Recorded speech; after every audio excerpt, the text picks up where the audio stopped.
Hello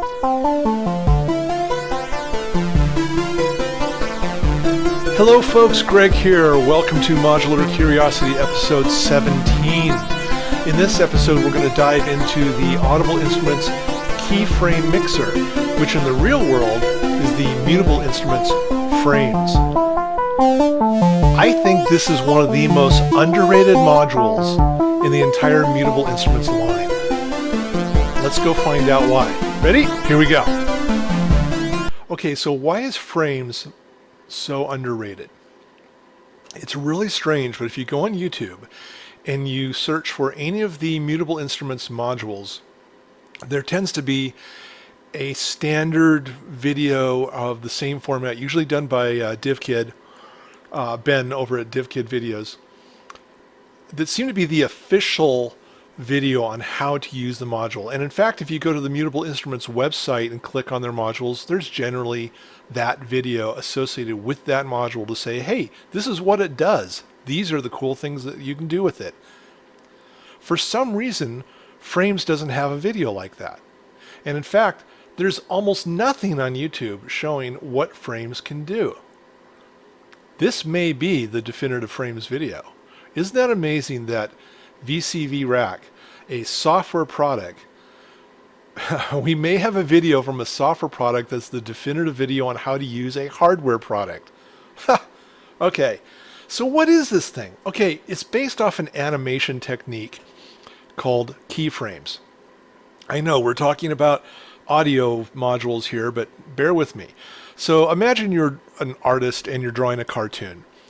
Okay, if you want to do, say, 24 frames a second, that's an awful lot of drawings you have to do. That's the traditional way of doing a cartoon. But let's say that in this particular cartoon, at frame 1, the character has to be in this position. And then 20 frames later, they have to be in exactly this position in order to match, say, the music or a sound effect or something along those lines. And I don't want to have to draw all the frames in between. So what they'll do is they will set one frame, say frame 1, and then say frame 20, and then they have software now that morphs the drawing from frame 1 to frame 20. So they just have to make keyframes and then have the software morph the drawing between these keyframes. So for their entire movie, basically every, a few times a second, maybe every couple seconds even for a really long merge, they will set up what's the key at each frame and then let the software morph between them. Okay, that concept is what this guy does. So I'm going to initialize this. And let's talk about what this is. Well, this great big knob here, we're going to set keyframes. And I haven't actually played with how many keyframes. Usually I've been doing 4, but it looks like at one time I was able to do 5 or 6, so I don't know what the limit of keys is. But let's say right here, we're going to go to this position, I'm going to add, boom. At this point, I have 4 inputs and a mix output. So this particular input is the triangle wave. So I'm going to turn up the triangle wave. Oh, let me turn the mixer on so we can hear it.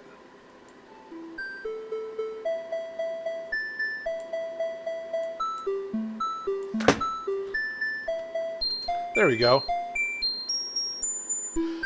Now I'm going to move my frame, and here I'm going to add another frame. And in this frame, I'm going to turn that input down, and my second input is the triangle wave. I'm going to go back to here. I'm going to edit it. I'm going to turn this up even more. There we go. So watch what happens so far. On this frame, I have input 1 all the way up. On this frame, I have input 2 all the way up and input 1 is down. Let's go over here, make a new frame, and say I want to have that down, and I want the third one up. Well, what's the third one? The third one is my square wave with some pulse wave modulation. Now I come over here, let's create a 4th frame. In my 4th frame, I want everything down. What's number 4? How about the sine wave? And by the way, I just have the Turing machine playing major scale notes into my VCO. Okay, so now, as I turn through here, I'm actually changing the waveforms. So I have my triangle wave, to my sawtooth wave, to my pulse wave, to my sine wave. And of course, we can modulate this. So let's put this into an LFO.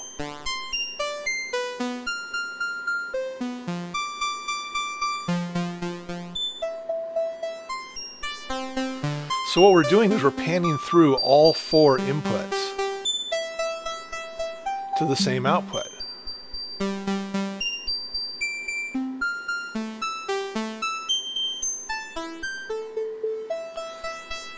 Now, that may not seem like all that much, but my goodness, you can get some interesting things. Think about having 4 different complete voices, say in an ambient piece, and you want to swell and change from one voice to the next, to the next, to the next, and bring different voices in and out, or bring them out in different combinations. Let's try something else.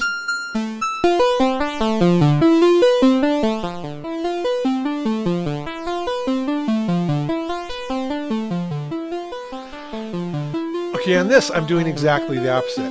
I have a sequence playing a pulse width modulated oscillator into the all input. And as I turn my frames, I'm going to basically turning up the volume on every individual output. So right now, this input is going to this filter. If I turn this, okay, now the output is going to output 2, which is this wave shaper. A very different sound. If I turn it to the next frame, now I'm going to output 3. Output 3 is this filter.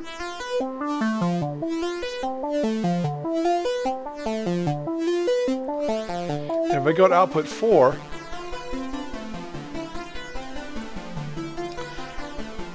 you know what? I need a little more volume there.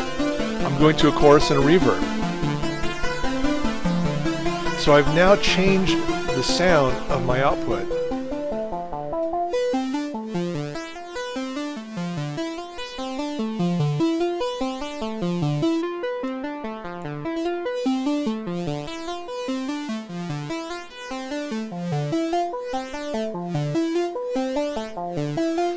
You know, I think we should do a frequency here.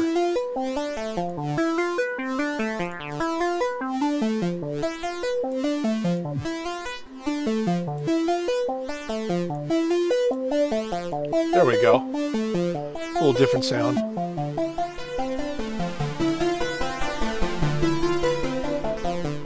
So I can take my same sequence and cycle through several different output sounds, and of course, we can modulate that. So let's do that.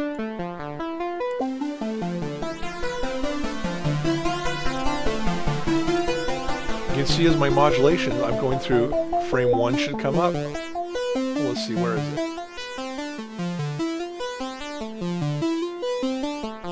Okay, there's frame 1.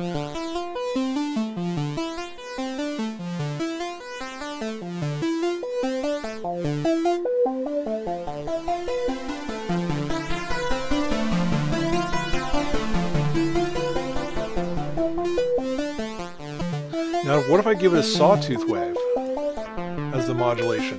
Well, I should be going through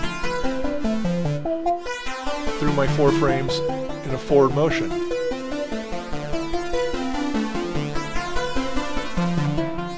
Yep, see it just skip back? Now it's going to cycle across and come all the way up to this chorus reverb sound.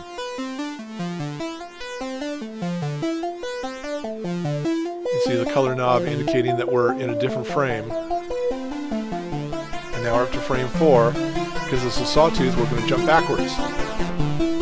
There we go. Of course, if we turn it this way and set our modulation in the other direction, we should be cycling our sawtooth wave the other direction. So when we get down here, we should suddenly jump back to this side. There it is. And now it should jump. Yep.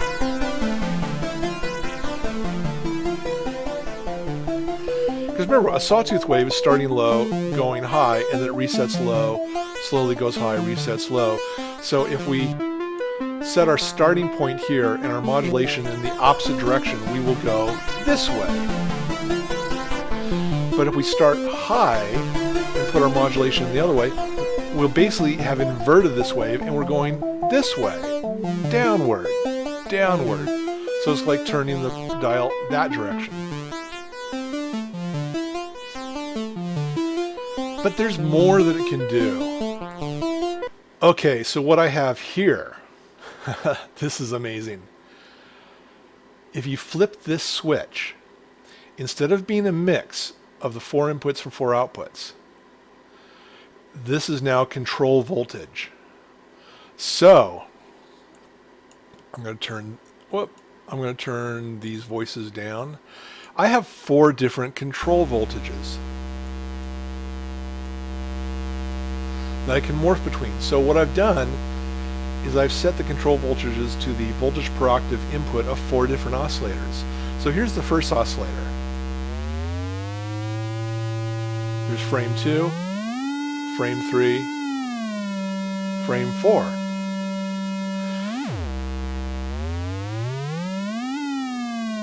So I can cycle between set pitches. I can morph between them. However, here's oscillators 1 and 2 together.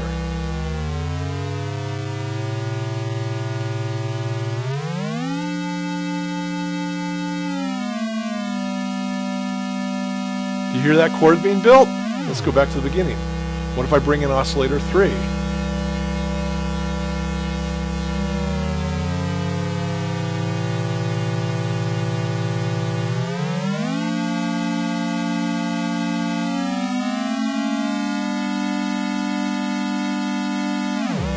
What if I bring in oscillator 4?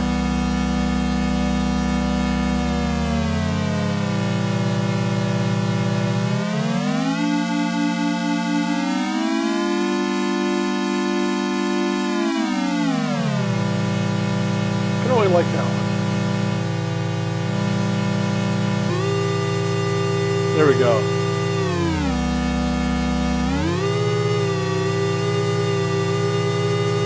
That's a little out of tune. Let me.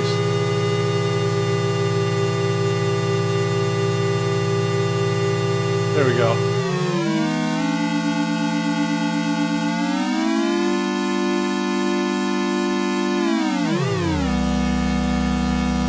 So imagine being able to have four voiced chords and to be able to morph between them.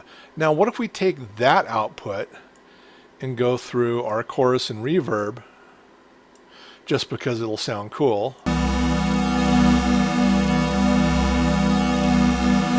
And then what if we put an LFO on that?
You know, it can do to really sort of make that just sound even more cool, more spread out. Delay. Because as we're morphing, we'll get echoes.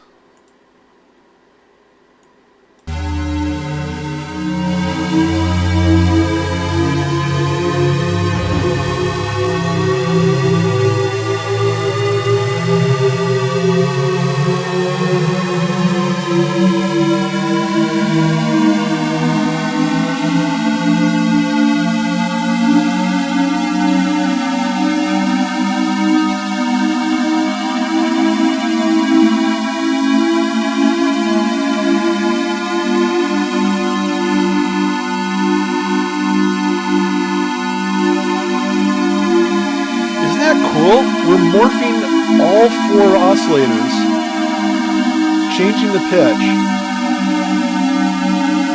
and yet at set points within that sweep we're hitting actual chords.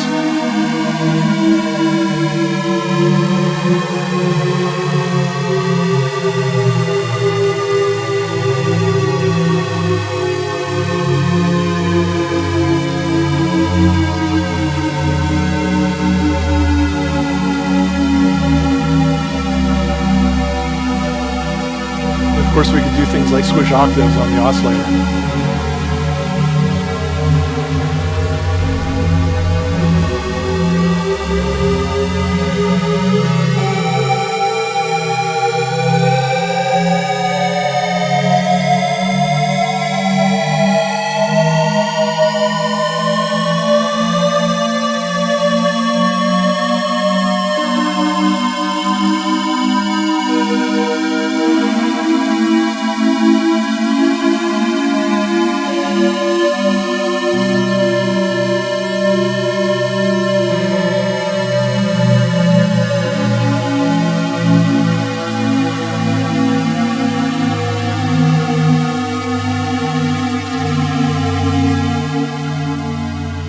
But guess what? It can do even more. Okay, there are a couple things about the keyframe mixer and VCV rack which are a bit different than the actual physical module. One of the differences is that in the real world module, if you tap the delete 5 times, you change from morphing mode to sequence mode, meaning instead of modulating at the frame with, say, an LFO and cycling through here, you can actually send a pulse to the frame, and it'll go from this keyframe, and it'll jump directly to that keyframe, to your next setting, to your next setting, and to your next setting. It doesn't appear that the software version does that. I've been playing with it. It doesn't seem to do that. There is another special mode to frames.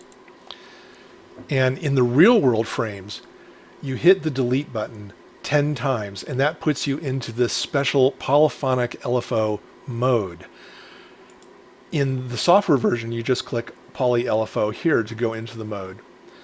And what you want to do is flip this into the control voltage offset, and you'll have 4 outputs that will be creating LFO voltages. So we're familiar with LFOs, right? Low frequency oscillators. We use them for sine waves, triangle waves, sawtooth waves, and so on. Okay, so what I'm going to do is I'm going to turn on one of the outputs. And as is typical with an LFO, I'm putting it through a VCA because LFOs go from very low voltage to a very high voltage, and quite often that's a greater range than we want. So we always run them through a VCA to turn it down a little bit. I'll show you what I mean. If I let the full voltage go through, it goes from very low to very, very, very high. And I don't particularly want that. I want it to be a little less insane. Now, right now, we have a sawtooth wave. Changing knob 1 in this mode, in this poly LFO mode, will change the waveform of the low frequency oscillator. Let's look at the manual real quick to see what that means. Okay, these are the waveforms. So right now we're in this exponential sawtooth wave. If I turn the knob just a little bit, I'll go into this linear sawtooth wave, and then to a triangle wave, and then to a reverse sawtooth, and so on. And we're going to go through all these different waveform shapes simply by turning knob 1. So let's do that. Let's find that triangle wave.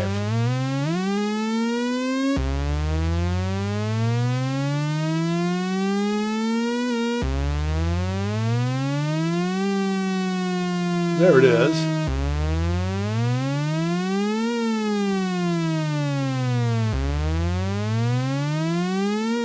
Now as we go further into this knob's travel, we get into some more complex waveforms.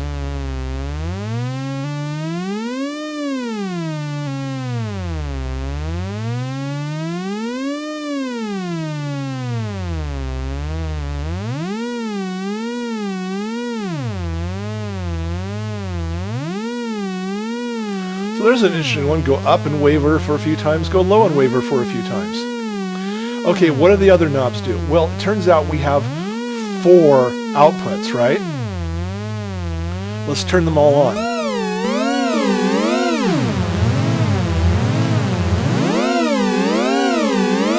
And because these are all at 12 o'clock, let's just do 2 of them because that's pretty intense. They're all following the same waveform. Now remember, when we looked at that waveform chart like this, knob 1 said where in this wavetable are we going to use. So it looks like we're using something like here. Whoa, low, high, low. So we're probably in this waveform here. What the second knob says, I'm going to offset my other oscillators either in this direction or this direction, so I can have from this base, I can have different patterns for my other LFOs. Let's see what that sounds like. So here's LFO 1, here's LFO 2, which is following it, but now I'm going to push it to the left and use a different waveform.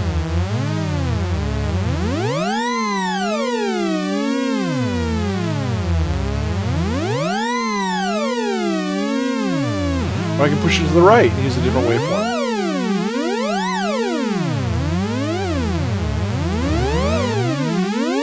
The third knob controls the phase or frequency of the offset. In other words, at 12 o'clock, they are all, let's do this. They're all in sync.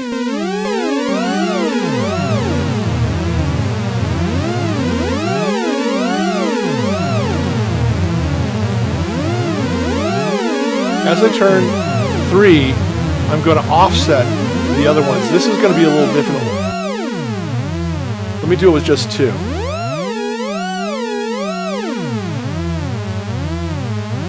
As I offset it, you're going to hear that the second oscillator is going to shift in time.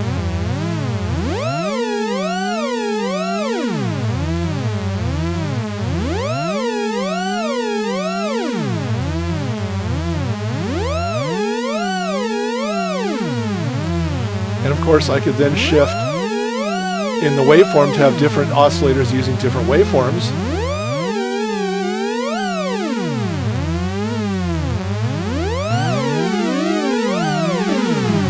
Wow.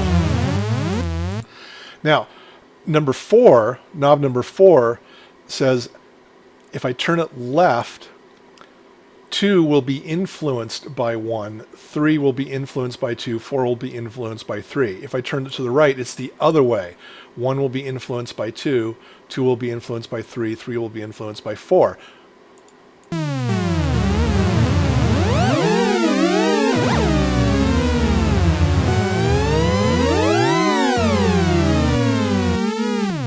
Now that may all sound like a lot of noise.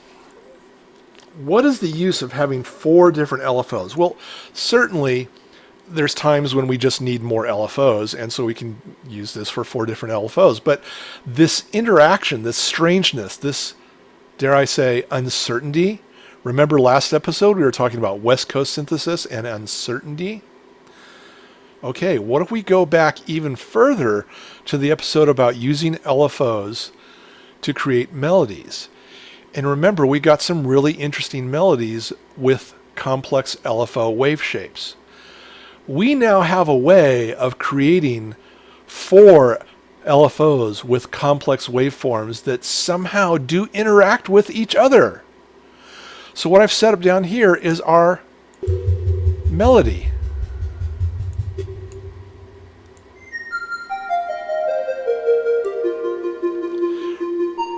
So this is using one of those wave LFO outputs. He's using this clock to a sample and hold. The sample and hold is saying, grab whatever voltage that LFO has at this instant, hold it. Give it to my oscillator. Yeah, there we go. So I'm quantizing it, using the output to quantize, so I just have this particular arpeggio. And we're creating a melody. But I've duplicated this, so now I have a second oscillator running off a different LFO, which means it's going to give me a different melody, but within the same quantizer. That's so cool, let's do it a third time.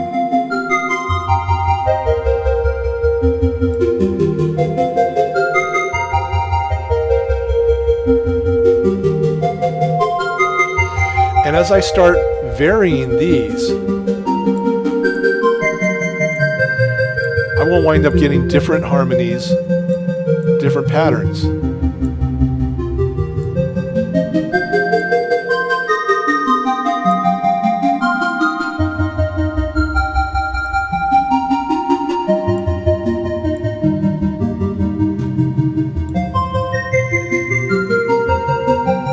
I mean, I can even go so wild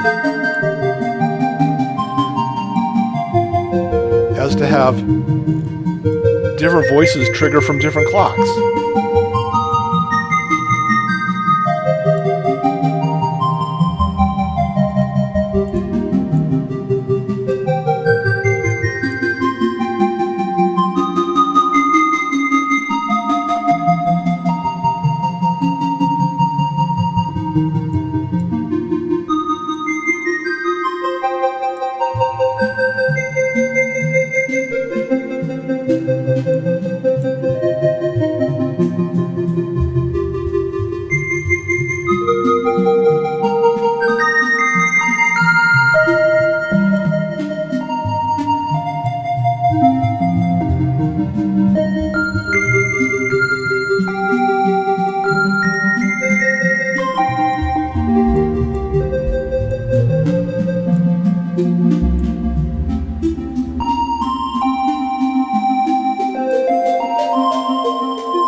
In fact, I think I have the melody note and the VCA triggering off different timings on some of these voices. How strange.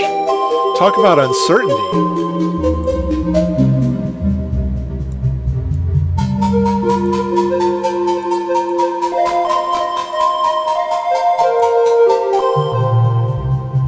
I mean, we have no idea what's going to come out, except we know it's going to be cool.